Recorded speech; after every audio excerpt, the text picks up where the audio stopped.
Абайлаңыз балалар акциясы екі кезеңде өткізілді.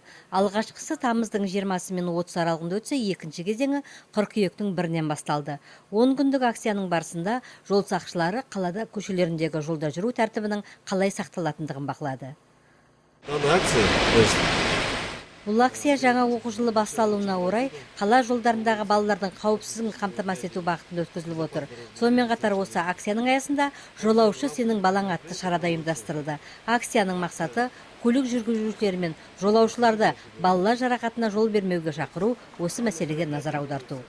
Акцияның барысында балаларды тасымалдау қауіпсіздігінде көлік жүргізушілеріне жолда абай болуға, ал жаяу жүрушілерді белгіленген тұстан өту ережелерін қатаң сақтау тиістігі ескертілді. Полицейлер көлік жүргізушілеріне арнайы кітапшаларды таратты. Біз бастысы балаларды тасымалдау мен көліктерді балалар үшін қауіпсіздік орындықтарын болуын тексердік.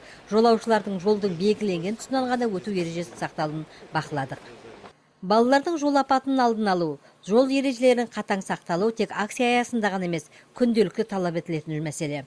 Ал Абайлаңыз балалар акциясы қыркүйектің 10-на дейін жалғасты.